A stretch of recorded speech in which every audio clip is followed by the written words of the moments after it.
सुनाई जाती है, किसी गांव में एक गरीब किसान था। घर में उसकी पत्नी और वो दो ही लोग थे। उनके दिन गरीबी में गुजर रहे थे। किसान के पास कुल जमा एक गाय और 2 बोरी अनाज ही था। पति पत्नी दोनों ही दिन रात अपने भाग्य को कोसते रहते, भगवान से शिकायत करते कि उन्हें इतना गरीब क्यों बनाया। इसी तरह से दोनों के दिन गुजर रहे थे। एक दिन गांव में एक साधु आया। वो गांव भर में भिक्षा मांगता हुआ उस किसान के घर भी पहुंचा। जैसे ही साधु ने किसान के घर आवाज़ लगाई, उसकी पत्नी और उसने अपने भाग्य को कोसना शुरू कर दिया। तुम्हें हम क्या दान दें महाराज, हमारा तो खुद का जीवन भिखारियों सा गुजर रहा है। ना कपड़े हैं ढंग के, ना घर में अनाज है। भगवान हमारे साथ इतना अन्याय कर रहा है, जबकि हमने तो किसी का कुछ बिगाड़ा भी नहीं है। साधु उनकी समस्या समझ गया। उसने कहा, देवी, भाग्य भगवान नहीं बनाता, हमारे कर्म ही भाग्य बनाते हैं। भगवान तो केवल कर्मों का फल दे रहा है। किसान और उसकी पत्नी ने फिर जवाब दिया, बाबा, हमने ऐसे कौन से पाप किए हैं जो ऐसा जीवन भुगत रहे हैं। हमने तो कभी कोई पाप किए ही नहीं, लेकिन कभी भी घर में एक गाय और 2 बोरी अनाज से ज़्यादा कुछ नहीं रहता। साधु ने कहा, अगर तुम ज़्यादा धन चाहते हो तो मैं एक उपाय सुझाता हूँ। अगर तुम मेरा कहना मानोगे तो ज़रूर तुम्हारे पास भी बहुत धन और संपत्ति होगी।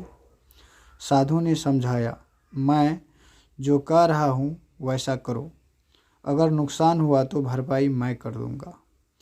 मैं तुम्हें फिर से एक गाय और 2 बोरी अनाज ला दूँगा। डरते डरते दोनों राजी हुए। किसान ने बाजार में जाकर गाय और अनाज को बेच दिया, धन लेकर घर लौटा।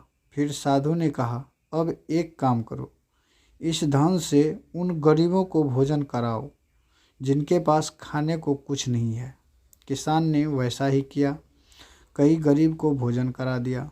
ये बात गांव जमींदार को पता चली कि गरीब किसान ने अपनी गाय और अनाज बेचकर भूखों को खाना खिला दिया।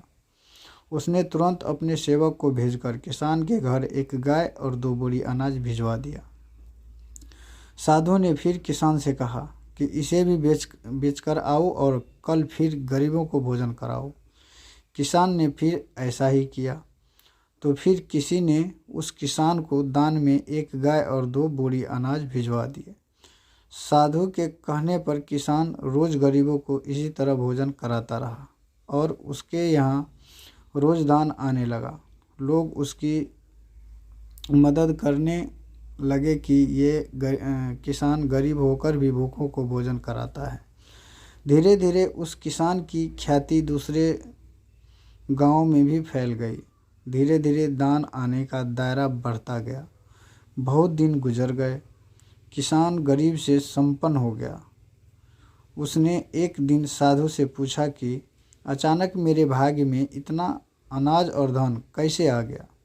साधु ने उसे समझाया कि तू इस धन से दूसरों को भोजन करा रहा है। ये उन्हीं के भाग्य का धन है जो भगवान तुझे दे रहे हैं।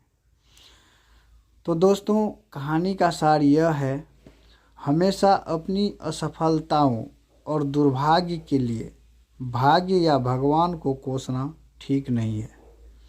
अपने कर्म बदल कर देख लें। संभव है कि हमारे कर्म ही ऐसे ना हो कि भाग्य उसमें साथ दे। दोस्तों, तो कैसा लगा हमारा वीडियो? अगर अच्छा लगा हो तो हमारे चैनल को लाइक और सब्सक्राइब ज़रूर कीजिएगा। हम मिलेंगे आपसे अगले वीडियो में। तब तक के लिए दीजिए हमें इजाज़त। श्री कृष्णा। राधे।